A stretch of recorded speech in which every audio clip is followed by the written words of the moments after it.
कल शाम मेरा सबसे अच्छा दोस्त जिद करने लगा।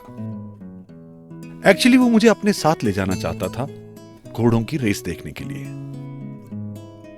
बस उसका दिल रखने के लिए मैंने हां कर दी और हम चल पड़े। पहले तो मैं उस रेस को बहुत एंजॉय कर रहा था। कुछ ही वक्त में मैं अपनी गहरी सोच में डूब गया। मेरे जहन में एक सवाल आया कि आदमी और घोड़े में क्या फर्क है। मतलब कि हम तो दिन रात इधर उधर दौड़ते रहते हैं। किसी फिराक को ढूंढते ढूंढते मेरे ख्यालों की कश्ती एक किनारे पर जाकर खड़ी हुई।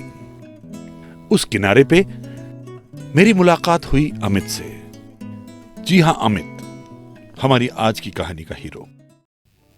बस सब कुछ भूलकर वो अपनी जिंदगी की दौड़ में बिजी था। अमित भी दुनिया की तरह सपने देखता और उन सबको सच करने के लिए तैयार रहता, जी जान से मेहनत करता।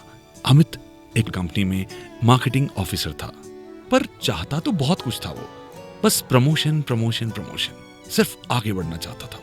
अमित की चाहत थी promotion, and promotion demands hard work. भाई हार्डवर्क में वो कोई कसर नहीं रखता था। दिन रात काम ही काम, काम ही काम, बस काम ही काम। बेटा खाना। माँ बस 2 मिनट। वो 2 मिनट कब निकल जाते थे ये तो बस घड़ी ही बताती थी। अभी खाना नहीं खाया? जब देखो काम काम काम। खाना ठंडा हो गया ना बेटा।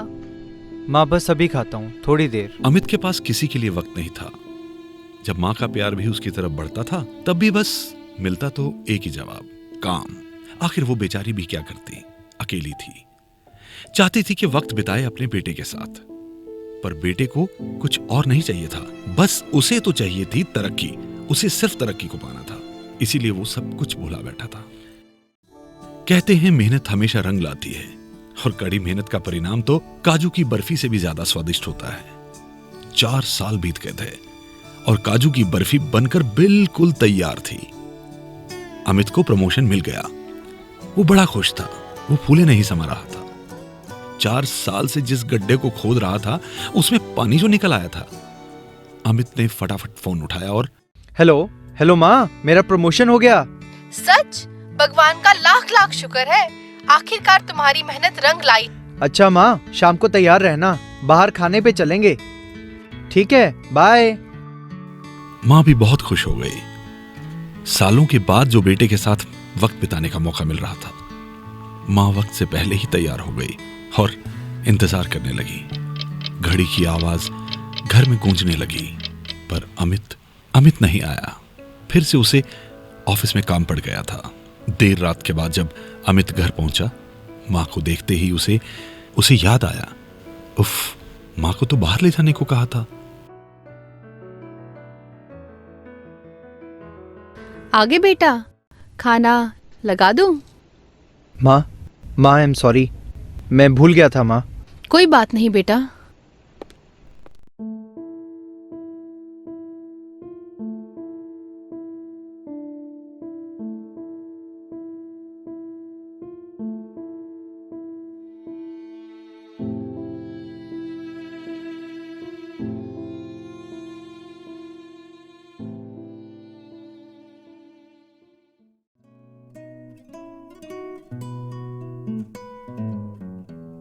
माँ, मैं शादी करना चाहता हूँ। सच?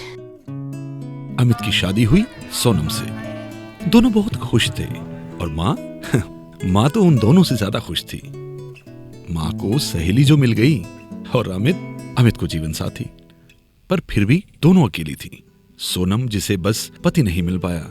शादी के दूसरे ही दिन अमित की पुरानी रूटीन शुरू हो गई और वो फिर आगे बढ़ता रहा अपनी दौड़ में। इस दौड़ में माँ को तो वो पहले ही भूल चुका था और अब नई दुल्हन को भी भुला बैठा।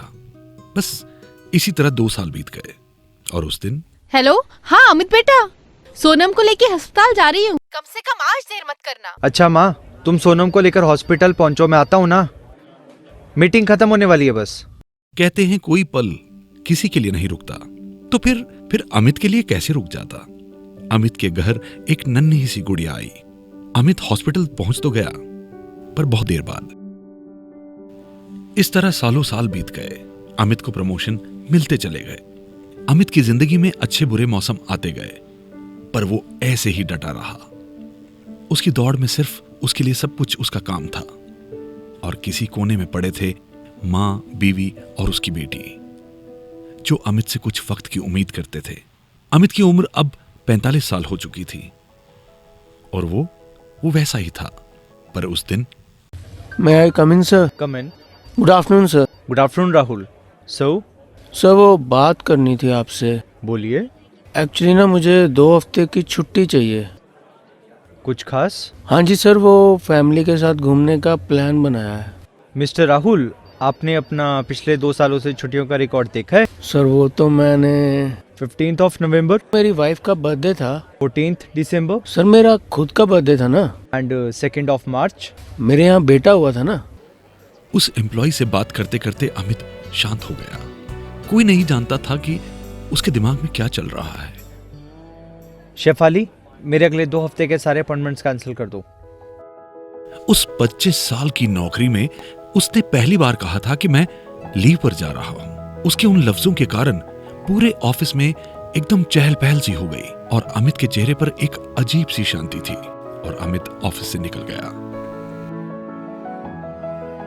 घर जाते वक्त अमित सबके लिए गिफ्ट्स और लिफाफा लेकर गया। सबको उसने गिफ्ट्स दिए, सबको खुश किया। अमित ने एक और लिफाफा दिया अपनी पत्नी के हाथ में, जिसमें थी पूरी फैमिली के लिए हॉलिडे टिकट्स। इन सब के बाद अमित सुकून से अपने कमरे में चला गया। बस अपने बिस्तर पर पहुंचने के बाद वो भी बच्चों की तरह अपनी छुट्टी के सपने देखने लगा। उस रात अमित सुकून से सोया, और अगले दिन सुबह सब बहुत खुश थे। गुड मॉर्निंग अमित, ये लो चाय पियो। मेरी और चिंकी की पैकिंग तो हो भी गई है। उठो ना अमित। अमित, देर हो रही है। अच्छा, ये फाइल्स रखनी है क्या? रखनी होंगी, तुम तो वैसे भी। अरे उठो ना अमित, मैं कब से अकेले बोल रही हूँ। अमित, अमित, अमित, अमित, माँ। क्या हुआ बेटा सोनम? माँ, अमित को देखो माँ, क्या हुआ इसे? अमित, ये उठ नहीं रहे। अमित। हम जिंदगी में सब कुछ करते हैं, पर जिंदगी जीना ही भूल जाते हैं। और जब तक हमें याद आता है कि हमें जिंदगी को जीना है और उसका तरीका क्या है, जिंदगी की आखिरी तारीख सामने आ जाती है। तभी तो कहते हैं, जिंदगी के हर पल को भरपूर जियो।